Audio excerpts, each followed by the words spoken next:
Hi, I'm Tzameret Rubin. I'm Associate Professor at Oxford Brookes University.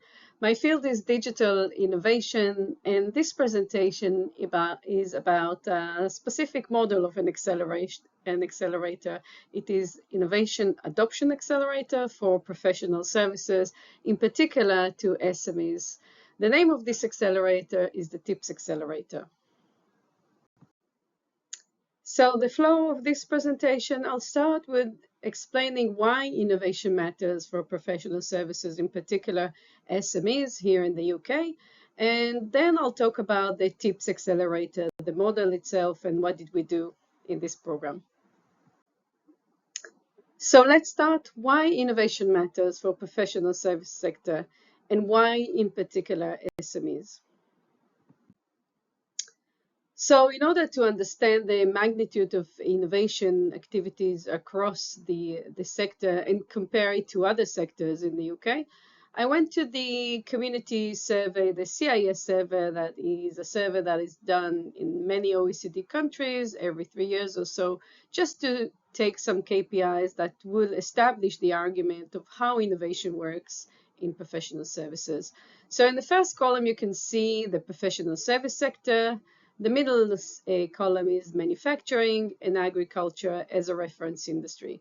And each line represents a different KPIs about activities in that sector. So let's focus on the first line, innovation active, the percentage of innovation active companies across different sectors. We can see that 36% of companies in professional services are innovative active. However, manufacturing is much more active in that in innovation in general and far behind agriculture. If we look at product innovation, that means creating new goods or new services. Again, you can see the gap between high manufacturing percentage versus 25% only in professional services. If we look at process innovation, who is innovating in their internal processes, 20% of companies in professional services versus 30%. Again, it's a constant gap between the leading manufacturing industry versus professional services. However, if we look at the fourth line, which is the contribution for the UK GDP, we can see that nearly 13% contributor to the GDP comes from professional services, with a very much lower percentage, only around 8% comes from manufacturing. So the argument here is if we were able to improve innovation within that professional service sector, we can unlock higher potential contribution to the GDP. And again, agriculture is much behind. And the last line I would like to talk about is the significant proportion of SMEs. So we can see across all industries how significant SMEs are for all sectors. Now, recently published the Modern Industrial Strategy 2025, around mid 2025, published in the UK, the strategy for the next 10 years, and the professional services was found to be key sector that can unlock growth across the economy. Now let's take a step back and to explain how did our work evolve that led us to the TIPS Accelerator. So around 2018, I participated in a program called Tech NGI, where the government wanted to understand how AI in particular transform industries. So back then we were given around 1.5 million pounds to investigate AI, the AI moment in insurance, insurtech, and a sister project was about professional services. And we both started to investigate how AI actually unlock digital transformation across these two sectors. What came out from both projects were two significant recommendations to our funders. One is that the government knows quite a lot about the supply side of technology. The tech companies data, the VC data consultancy map those suppliers of tech, but little is known about the adoption side, how to take that tech and glue it to companies. The second thing that we recommend and we identified our funders is that the large companies across the country, they know how to innovate better than SMEs. So they have the R&D investment, they have roadmaps, they understand the digital strategy, and they have a strategy, while the SMEs are left behind. And the AI moment, actually, this create a gap and then expand the gap between those two types of companies. So these are where the two main recommendations that we came up with. Those recommendations led to a new call to help SMEs to adopt technology. So UKRI, the funding arm for research in universities in collaboration with the industry, came up with a new call. It was called the Innovation Adoption Accelerator, where they ask academia to come up with a new model, that it's not the traditional accelerator, more of adoption accelerator to help specifically SMEs in financial sector and professional services. And that's the main point, the main topic of this presentation. Let's go back to the academic literature about the innovation gap for professional services SMEs. SMEs in particular, and in professional services, they lack in resources, they lack in time to invest in innovation, they lack in human capital, they lack in financial resources for innovation. So for those reasons, and for a set of more reasons, innovation is kept to the last priority. The second thing is that was evident since the 1990s, when Cohen and Leventhal coined the term absorptive capacity, is that SMEs lack in absorptive capacity, meaning they don't really know what to ask, they don't really know what to do, because they have lower innovation in-house for them. Back then they used R&D, but over the years this absorptive capacity was proxied with other measures. And the third point that we find in the literature is a growing gap between SMEs and large firms where they are risking lagging behind. So that means that there is a gap if you continuously invest, in particular in our AI moment, that is not a moment and more a long moment. There is a growing gap between SMEs and large organizations. Let's talk a bit about the challenges, the short-term challenges that SMEs have with respect to innovation. So the first point is about how overwhelmed they are with the tech supply and the technological change. So here I put the Legal Geek, which is a major conference for tech suppliers of law tech. And you can see over the years how fast that industry is growing, and lawyers and small SMEs or small companies, and even the large one, come to look at what is the most up-to-date trend in terms of technology supply. And you can be overwhelmed with a tech supply, how fast it changes, and the growing capabilities. So when SMEs come to those events, or they ask their peers, they don't really know what to do with this supply of tech. The second issue that they face is integration to cloud systems. Some of them have on-prem hardware that is nearly impossible to scale up and to connect to cloud solutions, which is most of the suppliers today provide those services in the cloud. The third point I would like to talk about is the data silos. that are created in different processes. So in some cases, they have small systems and each one conducting a specific functionality and that generate data, but they are unable to connect those data silos and those processes together. So that puts them behind as well. Not only that they struggle to connect processes, but also they do not leverage on the significant data that they have. And a bit longer term with respect to those processes, silos, processes, and data, even if they are able to connect them, those connections would be static, and over time they would not allow them dynamic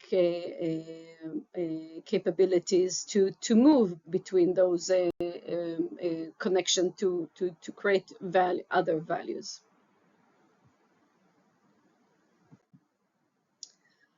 More about short-term challenges. For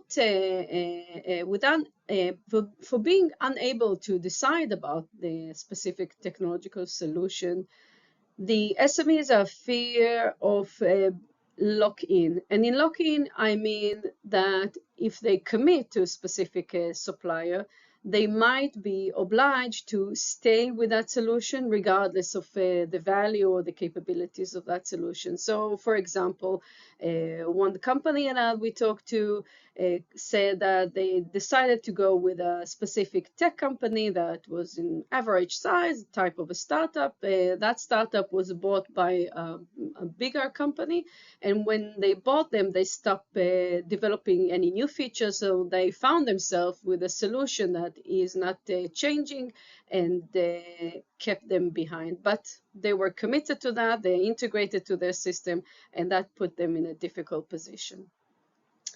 And the last point I'll say is the different stages of different SMEs in terms of digital readiness. And digital readiness is a term that is normally known for or analyzed for large companies or mostly manufacturing, but it's very difficult to take the digital readiness tools or survey to apply them to specifically to SMEs and the professional services.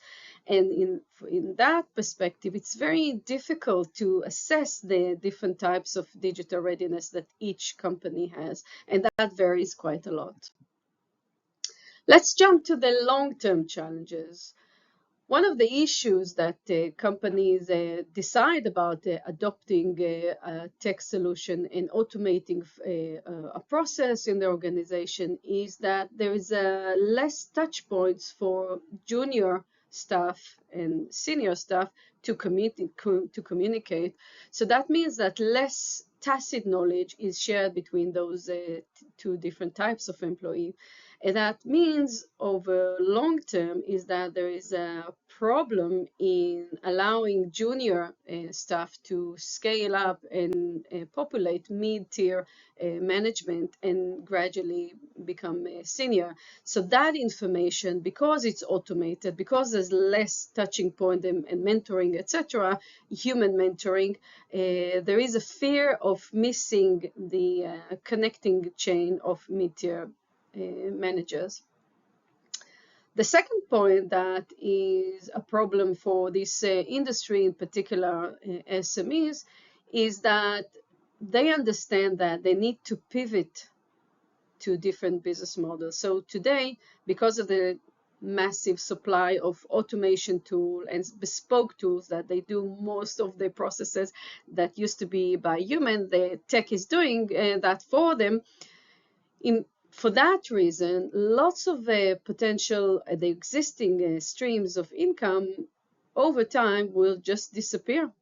So those companies need to diversify the value proposition. Why would customers would still work with them? What is the value they provide? What is the potential new business model that they have? How can they leverage on their customer base? How can they leverage on the data that they have in order to change and pivot it to create new streams of value proposition? So now let's talk about the solution, the TIPS accelerator. What did we start? And what was the how did it work? The accelerator itself. So the accelerator, as I mentioned in the beginning, it was based on the traditional accelerator, but the traditional accelerator is mostly helping tech companies. It could be building an ecosystem. It could be a corporate accelerator, that specific corporate design to bring knowledge in. It could be an accelerator for deal flow maker, bringing funders and potential funding for the tech companies. Or it could be even industry-specific accelerator. It could be financial sector, insurance, legal, etc. So lots of types of accelerator. However, all of them are taking tech companies and try to provide them the support they need. What we are trying to provide here is looking at the demand side, looking on the firms, in particular SMEs, that are lacking of innovation, they are lacking in resources, and trying to help them to glue a tech to their companies. And this is the Innovation Adoption Accelerator. I'll start from the end. Over the last 3 years since we launched this accelerator, we worked with around 70 SMEs across the UK, accountancy firms and law firms.